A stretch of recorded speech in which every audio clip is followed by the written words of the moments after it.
Hello mga guys, ako si Superloy, and for this video, I'll be talking about the importance of staying at home, the community quarantine, and the lockdown.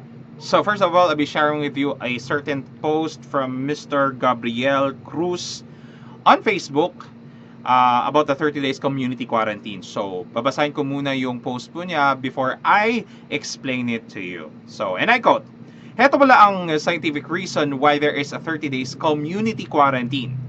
You have to read about countries that successfully brought down their cases. First, you need to slow down the transmission by limiting people's movement. The virus will always look for a new host so they can keep on multiplying. Once you limit movement of people or the host of the virus, you create distance for the virus to jump to a new host. When the virus cannot find a new host, then they expire by themselves and disappear. We cannot contain the virus proliferation in a mobile community because everyone will just keep passing it on. Some scientists project the life cycle of the virus may be from 14 to 21 days. So we need to starve the virus by that number of days till they expire. So by partial lockdown, we may slow it down. By total lockdown, we extinguish it. It's that simple. Let's all cooperate and support the community quarantine extreme measure to eradicate the COVID-19 virus. So may God bless the Philippines and may God bless the world." Di ba? So he's just explaining why there is a 30 days community quarantine na nang nangyayari specifically sa Luzon and in some places here in the Philippines.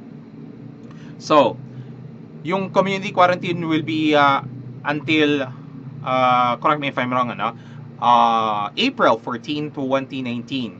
So nagsimula ito noong March 14, I believe, since it's a 30 days quarantine. Is it really a 30 days? Yeah.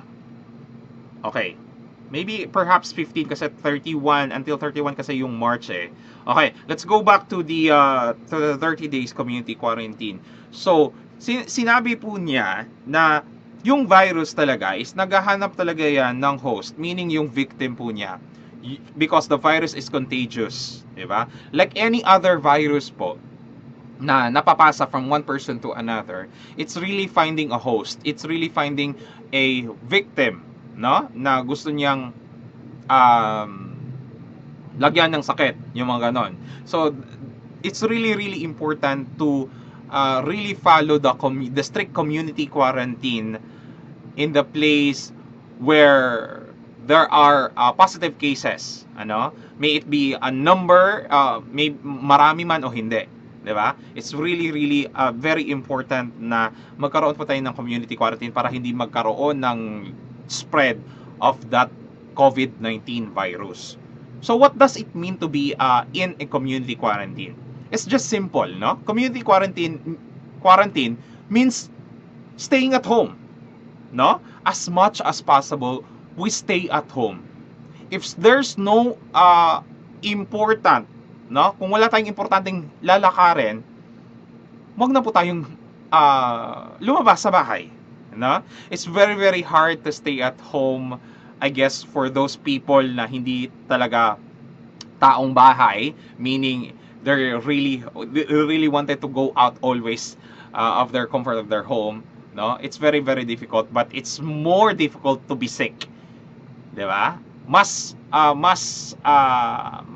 maigi ng walang sakit kaysa lumabas tayo ng lumabas, nag-i-enjoy, lagi tayong nag-i-enjoy, pero hindi natin pinag-iisipan yung pandemic na kasi yung sakit na COVID-19 virus na yan, na nakukuha from anyone, no? It's just from anyone, na hindi na to just people from China, people who have contact, who have background of travel from China, or those who have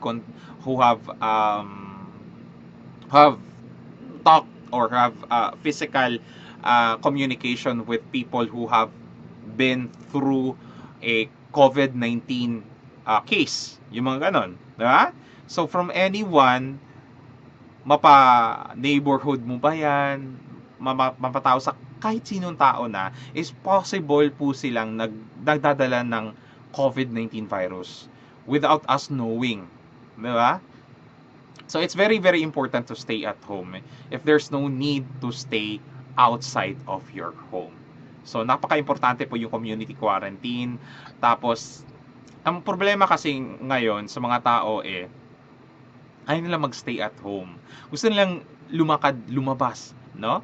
You have given time to stay at home. It's just that most people are thinking about their kabuhayan, about their school perhaps, about their jowa, at and any other issues of their lives, no? But let me boil it down to the idea of importance of life, 'di ba? Kasi we only live once, and then we're given this life, so we're also trying our best to live as well as much as possible. But for this time, no, we have to really strictly follow rules of the government, no? Ang daming issue sa paligid natin. Issues about the government tawag dito, being tawag dito, over the backod. I mean, ano over the backod? I'm talking about over grabbing the opportunity to hold sa people's neck, yung nasasakal na tayo minsan, 'di ba? But if that kind of sakal is good for us, I gusto ko ganun na lang yung mangyari. But not in the point that mamamatay din tayo, 'di ba? They just keep us safe for now. So the presence of military and military with armed forces of the here in the Philippines, no, and the police carrying their guns, something like that. No, we should not think about it as martial law. It's just that we have to be safe, diba? And then they're keeping us safe. That's why there is also this curfew na alas 8 or alas 9 ba, depende sa mga na mandate ng executive orders under local governments, di pa po, na mapalas 8 o mapalas 9 until 5 or 4 in the morning. So we have to follow, and we should not roam around that time. Di ba? Meron din naman mga tao kasing mga palalakad, yung gustong laging gumikimik, yung gustong laging tumatambay sa labas. So let's not be hard-headed people. There are still a few people who are very, very hard-headed po na keso okay lang yung virus, na okay lang, wala namang, hindi naman sila talaga maapektuhan yung ganung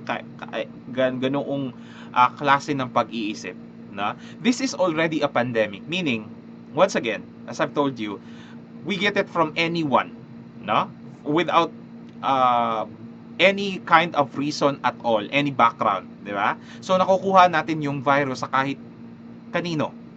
So it's very, very important to stay at home once again. And this total lockdown that the government has set to specific places here in the Philippines is very important as well, so that people who comes from outside that place will not be there, at might probably be bringing a virus, something like that, or those who wanted to go out can, and then bringing something with them, the virus again, will not spread, diba? It will be contained in one place only. So the travel ban and all those kind of bans, but with specific considerations din naman. So we have to really, really follow rules and stay at home, and please be guided all the time by watching news and news feeds from online sources, but it should be sources from it should be posted from the government, no, yung mga verified accounts ng mga government official accounts ng government po natin, local governments, and then we'll listen to legible news and legit news, yung mga ganon, hindi mga fake news, and follow those rules na set ng government natin, and especially sa Department of Health, yung mga social distancing. It's very, very also difficult to do the social distancing when you're at a public place. So why those people in the public place most of the time are those people who are working, and they are really not excused at all for the 30 days quarantine period. But I guess that's life. Most of the time, kung may mga sakuna, mga bagyo, yun talaga mga workers natin hindi talaga excused. Yung nagiging excused lang most of the time is yung mga students natin. And that's life, and that's sad, when you're especially a private worker. And we'd like to also congratulate and give gratitude to those frontliners po na nagbibigay ng more than 100% of their time and effort to provide the needs that we wanted, di ba? Like the people of the military, the armed forces po, no? They're giving their time to conduct peace, di ba? And then those in the health sectors din naman, that they're already, and they are also vulnerable to be sick and to be transmitted with that kind of virus, ano. So we'd like to also thank them for being there, diba? So once again, especially this kind of virus po, ano, na medyo hindi prepared yung government in terms of money, I guess. There are emergency money, but it's just that hindi enough, I guess. Like, magkakaubusan na ng mga mask, yung dinatawag nilang PPIs ba yan? Yung mga ginagamit ng mga health workers natin, yung mga mask, yung mga gloves, yung mga suit, yung mga ganon. Hindi tayo prepared po niyan. So, as much as possible, magstay at home na lang po tayo para hindi tayo dumagdag sa kaso ng COVID-19. And then this will all pass after that 30-day quarantine period, because as the post said kanina na nabanggit ko, 14 to 21 days yung life cycle ng virus. So with that 30 days, there is really a great possibility na mamamatay yung virus at hindi mapasa sa isang tao from one person to another when you are not outside your home. Okay? As much as possible, stay at home.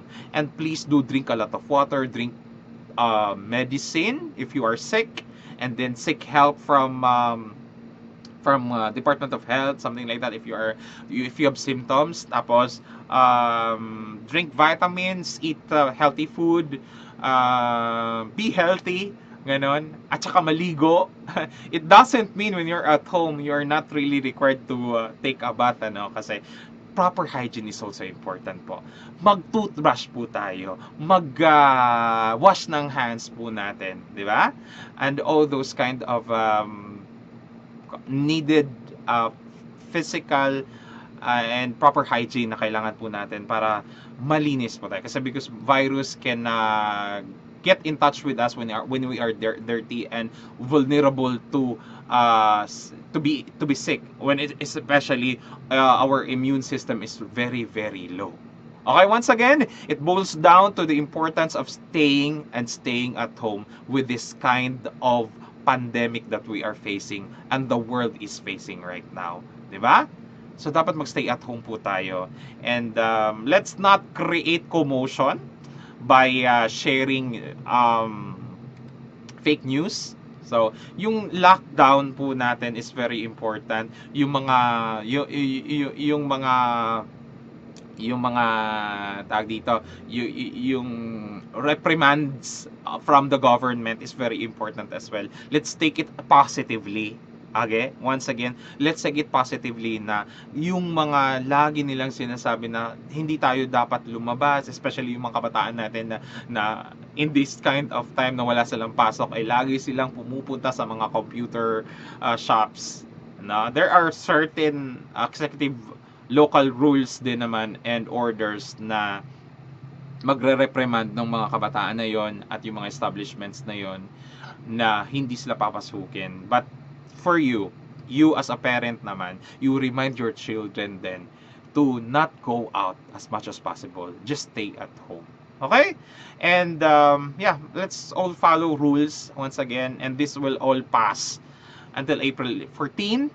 So mawawala in Jesus name yung COVID-19 at sa lahat po ng sakit na meron and present in this world. So let's be help each other and be tag dito, be a person of tag dito na nakikipag-cooperate.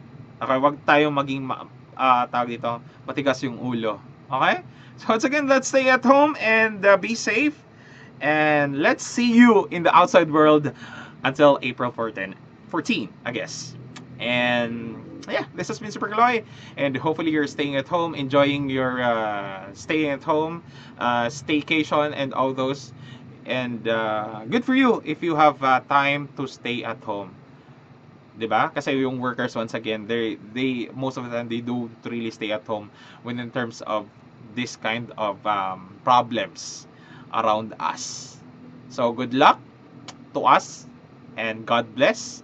And we'd like to also once again thank and give gratitude to the people who serves us today, the frontliners, the government, and all those people who helps us in battling this threat, this COVID-19 coronavirus. Thank you once again. Until next video. Bye.